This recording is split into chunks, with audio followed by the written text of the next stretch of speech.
So we're 4 episodes into the new Samurai Jack miniseries, and things are beginning to look up for our beloved samurai warrior.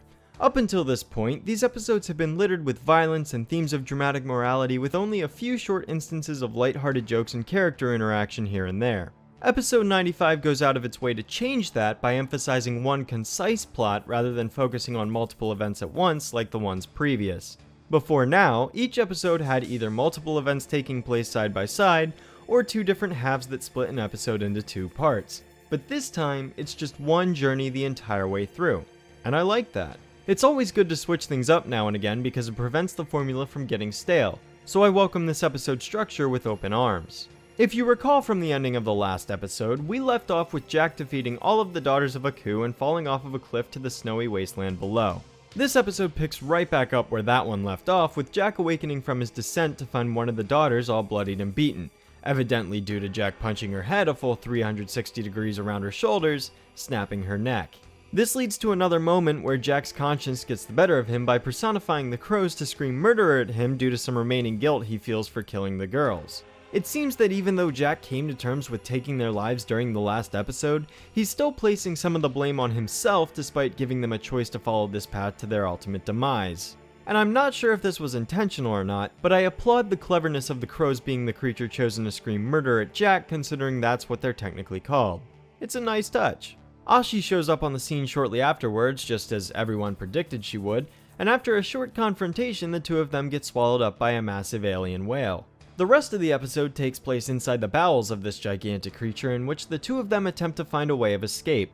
Or, I guess I should say Jack tries to find a way of escape since he has Ashi tied up the entire time so that she can't get in his way, though she manages to find an opportune moment to try and kill him every now and again. This episode really is just one prolonged attempt for Jack to convince Ashi to see his side of the story, and while the moments the 2 of them share during the middle segments of the episode are charming, I wouldn't say they have a major impact on the season's overall plot. That's not to say what happens here isn't important. Believe me, it still serves us some great character dynamics that come from the contrast between Jack's tolerance and Ashi's impatience. But outside of him trying to convince Ashi to see a perspective other than that of her own, not much else comes from it. And that's not necessarily a bad thing. I personally love it when shows take time to take a break from the action just to give us moments to kick back, relax, and enjoy the calm atmosphere for a change. As I said earlier, everything up until this point has been very dark and intense, so it's nice that episode 95 decides to change things up from that same style we've been getting used to.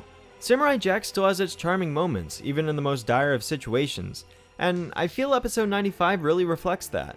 One minor plot point that's been an overarching occurrence in this series would be a situation where Jack has a discussion with his inner self, and this episode is no exception to that. During this conversation in the middle of the episode, Jack mentions something along the lines of Ashi being there because of him. Now this statement right here leaves a lot of possible implications that can be taken a multitude of different ways, but if I can be completely honest, I'm just hoping that it's because he failed to defeat Aku. I'm sure that the show could choose to go another route with a statement like that, but I don't know if that's something I'm particularly interested in myself. That's just me though. This does bring up another interesting thing that I'd like to mention, however, that being the fact that Jack does a lot of the talking in this episode. Almost every other time Jack's been with another character, whether it's Aku or the Scotsman or some other one-off, they're the ones that usually do all the talking while Jack keeps most of his dialogue to a minimum. I just found it worth mentioning that they kind of flip-flop things around for this episode since it's a hell of a lot more dialogue heavy than previous episodes up until this point. In fact, it's really cool to see the way that Jack handles this situation considering the fact that Ashi is continuously trying to find ways to get him killed. It's just great to see him shrug it off and put up with her incessant threats like they're nothing because he just takes them as compliments. I like the back fur. You look hideous. From you, hideous is quite acceptable. Thank you. Comedic moments like this or the long and drawn out needle removal segment are great because they add a bit of comic relief to this generally bleak show. Moments like these really go a long way when it comes down to it. After Jack gets the 2 of them through a multitude of different areas, each of which were beautifully crafted by the way, they manage to stumble upon a final room with an exit point that they can use to escape the alien whale once and for all. The following sequence involves Jack fighting off this weird barracuda eel-like creature as it tries to devour them before they can escape, and it's this encounter in particular where the vibrant colors really begin to take their full effect. The lush hues of neon purple and blue against the dark background are perfection. Like, this is on a Doctor Strange level of visuals. In the end, Jack and Ashi manage to escape from the vivid sea creature in the nick of time and eject out of the alien whale to find themselves stranded on an island where the episode ends on yet another cliffhanger. Though, unfortunately, it's not as literal as it was last time. Before the episode truly ends, however, Ashi gets an opportunity to take Jack out once and for all with her sickle, but a ladybug she sees hovering by manages to give her a flashback of when she was a child, which ultimately makes her change her mind about killing Jack after all. Looks like Jack's efforts paid off. Episode 95 really likes to play up the interactions between Jack and Ashi to the point where it becomes the entire focus of the episode. I mentioned that these events don't have a very large impact on the major overarching plot when it comes to progression, but I still think this serves as the beginning stages for whatever relationship Jack and Ashi are going to form over the course of the next set of episodes. Even though this doesn't serve as much of an importance as the previous episodes have, I still think this one is worth giving a watch. If not for seeing Ashi's character grow to change her mind, then to finally see Jack happy for once.